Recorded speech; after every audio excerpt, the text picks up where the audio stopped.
Hello and welcome again to this series of Bible studies in which we're considering the miracles of Jesus, but in particular we're thinking of them as being signs. When Jesus did a miracle, what was he pointing out? Mostly, of course, about himself. To date, we've considered 3 resurrection miracles, pointing to the fact that Jesus is the giver of life, the one who raises people from the dead. We looked at 9 nature miracles, showing that Jesus is the God of the Old Testament, doing things in the New Testament which only God could do. We've looked at 3 healings of outcasts and 3 healings of Gentiles, people who were rejects, people who were not much liked by the good and the great of society. We saw that Jesus includes the excluded and the unlovable and the untouchable. He accepts those whom society rejects. But if I were to ask you which illness or disability was the one that the Gospels record most stories about, I wonder which one you would alight upon. It is in fact blindness, and we're turning in the first instance to Matthew chapter 9, verse 27. As Jesus went on from there, 2 blind men followed him, calling out, "Have mercy on us, Son of David." When he had gone indoors, the blind men came to him, and he asked them, "Do you believe that I am able to do this?" "Yes, Lord," they replied. Then he touched their eyes and said, "According to your faith will it be done to you." And their sight was restored.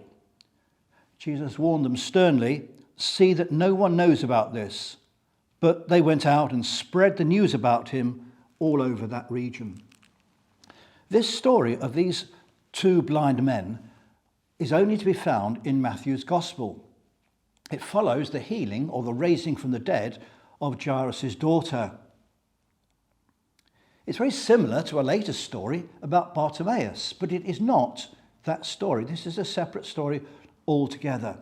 These 2 blind men had come to faith in who Jesus was. They called out to him, "Son of David, have mercy on us." They knew who Jesus was. They knew that as Son of David, he was the Messiah, he was the King that God was going to send, he is God's anointed. And so they asked him for mercy. And Jesus took his time. No instant healing here. Jesus was never in a hurry. Jesus waited until they were indoors before he healed them. Now, there are no examples in the Old Testament of God healing the blind. In fact, in Exodus chapter 4, it says something which to our way of thinking comes across very harshly about blindness. It says, "Who gives man sight or makes him blind? Is it not I, the Lord?"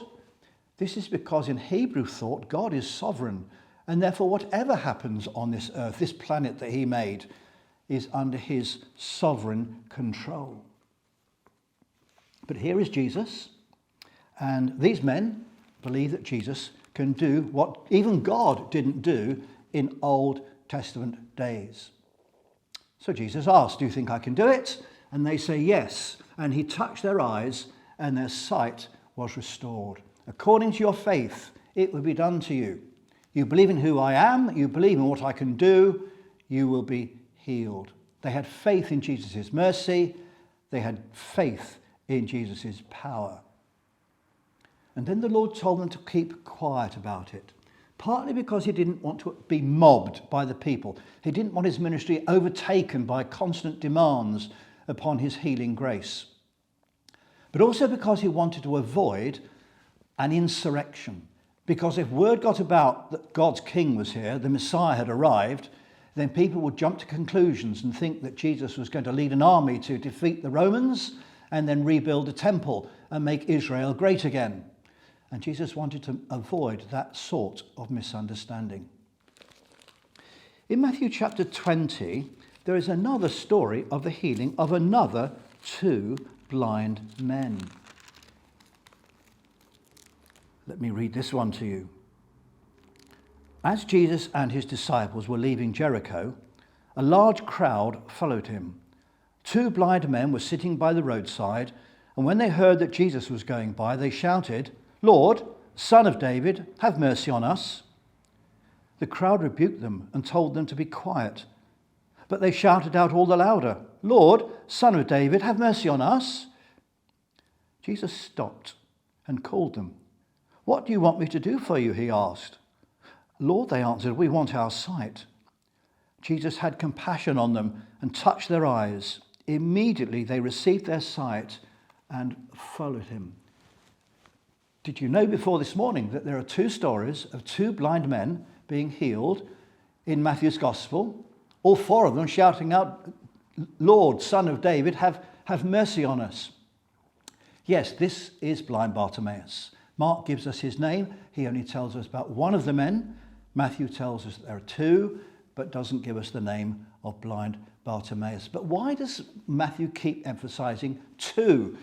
Two blind men in Matthew chapter 9, two blind men in Matthew chapter 20, two lepers when Legion was exorcised in Matthew chapter 8. Why is this? It's because under Old Testament principles, testimony could be proved and accepted if there were two witnesses to give their word.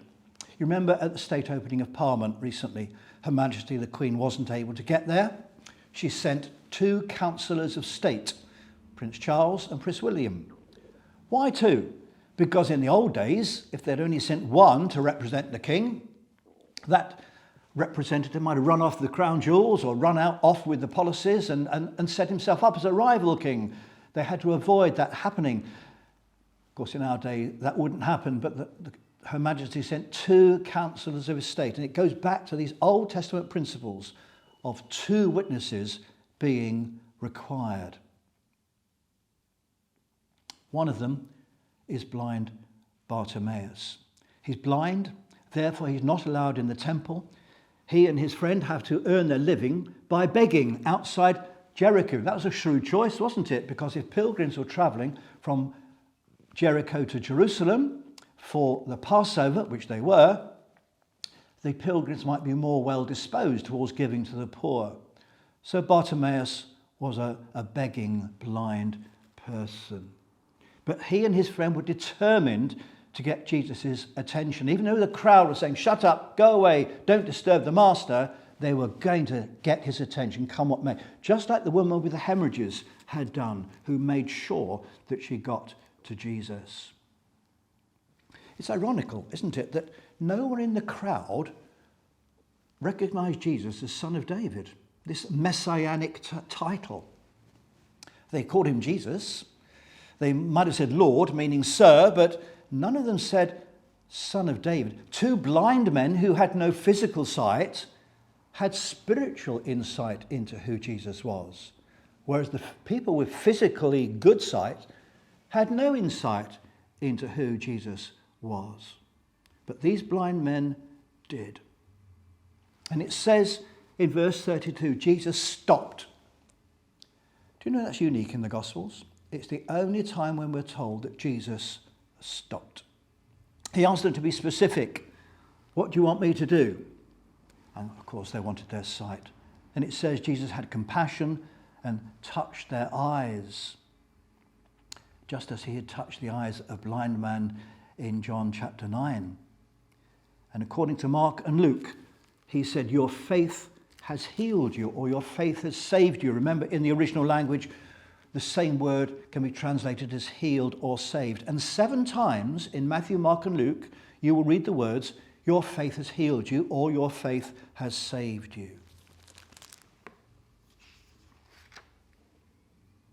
Let's turn now to Matthew chapter 12.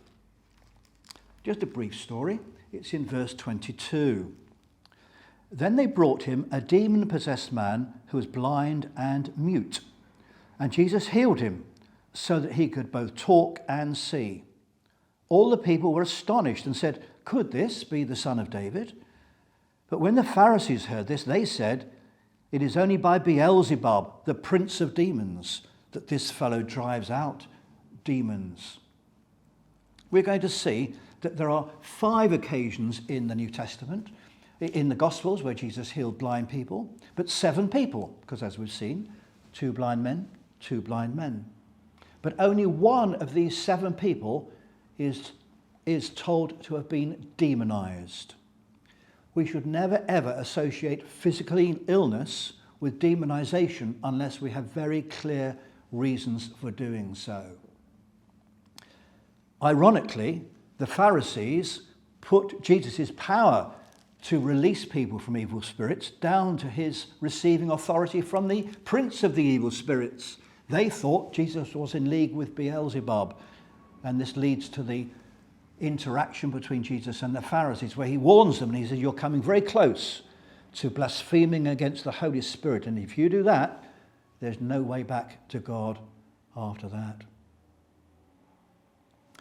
Another story about the healing of blind people or a blind person is in Mark chapter 8, and this story is only to be found in Mark's Gospel. Reading from Mark chapter 8, verse 22. They came to Bethsaida, and some people brought a blind man and begged Jesus to touch him. He took the blind man by the hand and led him outside the village. When he had spat on the man's eyes and put his hands on him, Jesus asked, "Do you see anything?" He looked up and said, "I see people. They look like trees walking around." Once more, Jesus put his hands on the man's eyes. Then his eyes were opened, his sight was restored, and he saw everything clearly. Jesus sent him home, saying, "Don't go into the village." Bethsaida was near to where Jesus had fed 5,000 people with bread and with fish. And when this blind man was brought to him, Jesus took him away from the crowds. He took him out of the village. Again, Jesus was not prepared to do his miracles as magic tricks in order to impress a crowd. And Jesus spat on his eyes and laid his hands on him and said, "Can you see anything?" And the man said, "Well, yeah, but not very clearly. People look like trees walking around." Now then, did Jesus get it wrong? Did Jesus make a mistake? Did he run out of faith? Was it the man's fault? Did he only have half faith and therefore could only be half healed? How do we account for this miracle in two stages? No. This was deliberate. This was a miracle which was an acted parable. We've had one already. Do you remember when Jesus withered the fig tree? And it was an acted parable that the worship in the temple was going to be destroyed and the priests and the sacrificial system were going to wither away. This also is an acted parable. At this point in the story, the 12 disciples, they've got a vague idea of who Jesus is. They're getting there slowly, but they haven't got a clear focus on who Jesus is. They've seen exorcisms, they've seen the storm being calmed, they've seen healings of men and women and children, but they haven't quite clearly enough perceived who Jesus is. In the very next story, they do. In the very next story, at Caesarea Philippi, Jesus says to the disciples, "Who do you think I am?"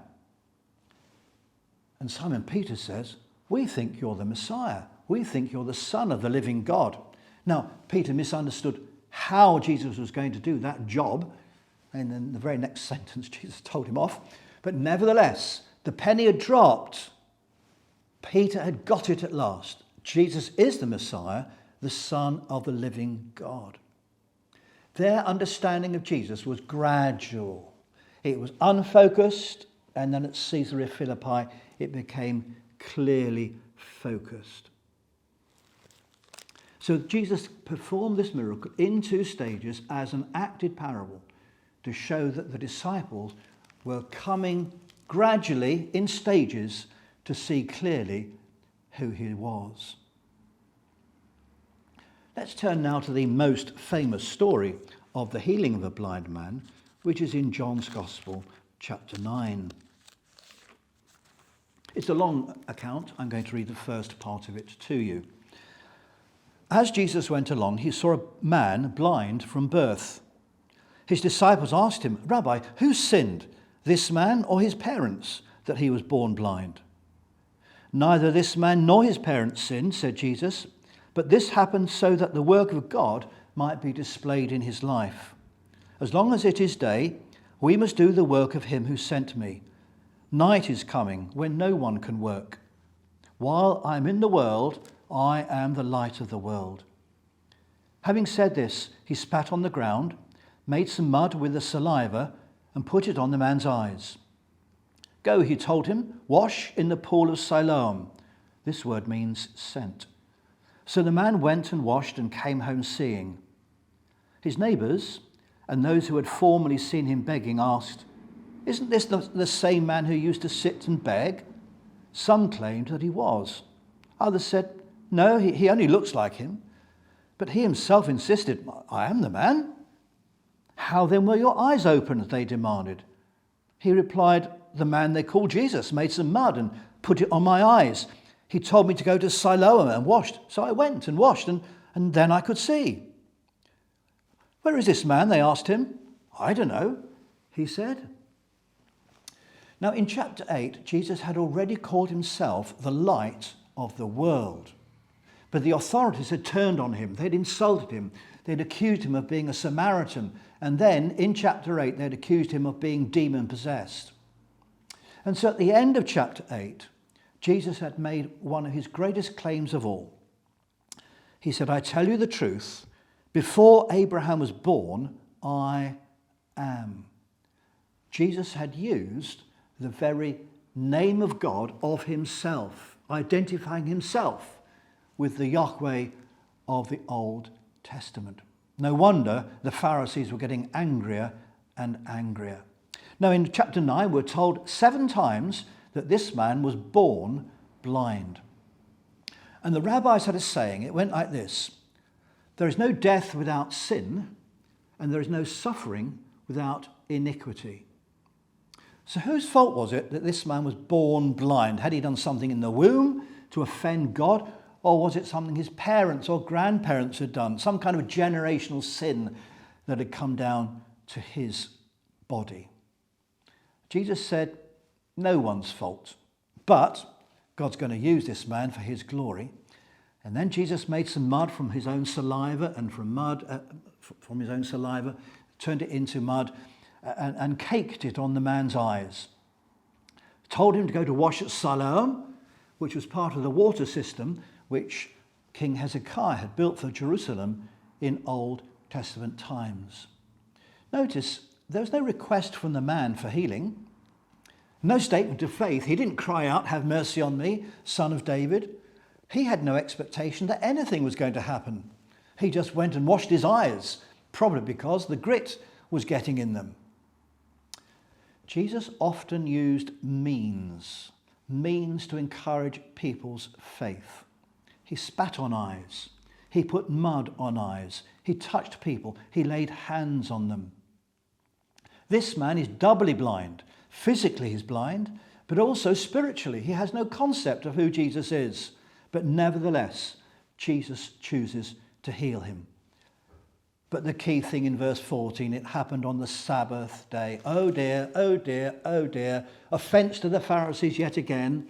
They had 39 classes of work which were forbidden on the Sabbath day, one of which was the kneading of dough. When a woman got flour and mixed it with water to knead it into dough to make bread, that was working on the Sabbath. So was healing. Jesus had got mud and put water with it and turned it into a damp mud. He'd been breaking Pharisaic law. Notice how this man's faith in Jesus developed. In verse 11, he just says, well, he's the man they call Jesus. In verse 17, he says, well, I suppose he's a prophet. In verse 25, he's quite blunt with them. He replied, well, whether Jesus is a sinner or not, I don't know. One thing I do know, I was blind, but now I see. So he's not even sure whether Jesus is a sinner or not, but he presumes he isn't. And then in verse 27, he's even sarcastic with them. He said, I've told you already, and you didn't listen. Why do you want to hear it again? Do you want to become his disciples as well? He's really winding up these Pharisees. But he's beginning to realize who Jesus is. Because by verse 33, the man is saying, if this man wasn't from God, he could do nothing like this. He wouldn't be able to do miracles if he weren't from God. And then in verse 35, when he met Jesus, and Jesus said to him, Do you believe in the Son of Man? Now remember, the Son of Man was Jesus' preferred title. It comes from Daniel chapter 7, where one like a Son of Man came before the Ancient of Days, and the Ancient of Days gave the Son of Man a kingdom, an eternal kingdom, a kingdom reigning over all the world. This is a messianic title. Jesus says, do you believe in the Son of Man? And the man said, Lord, I believe. And he worshipped him. Like the man whose eyes were half healed and then fully healed, half focused, then fully focused. This man gradually came to faith in who Jesus was. He is the Son of Man. And he bowed down and worshipped him. So today in this talk, we've looked at two blind men who asked Jesus for mercy, mercy from the Son of David. Another two blind men, including Bartimaeus, who asked for mercy from the Son of David.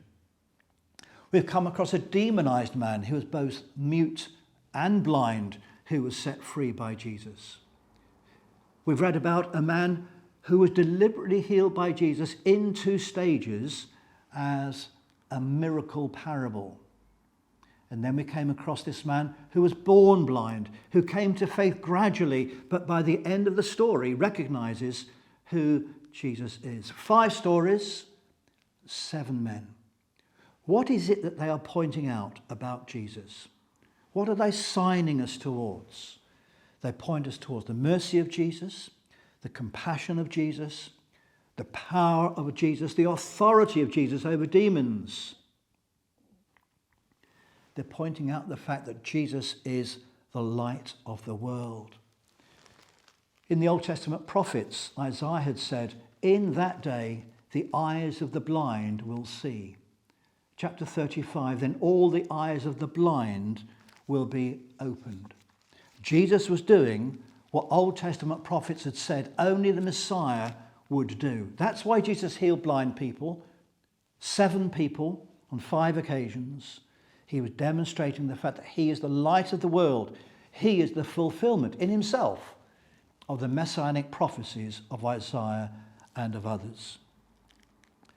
Let me close with the words of John's Gospel, chapter 1. Through Jesus all things were made. Without him nothing was made that has been made. In him was life, and that life was the light of all people. The light shines in the darkness, but the darkness has not understood it. There came a man who was sent from God. His name was John. He came as a witness to testify concerning that light, so that through him all might believe. He himself was not the light. He came only as a witness to the light. The true light that gives light to everyone was coming into the world. Jesus is the light of the world. Jesus is the Messiah. Glory to his wonderful name. Amen.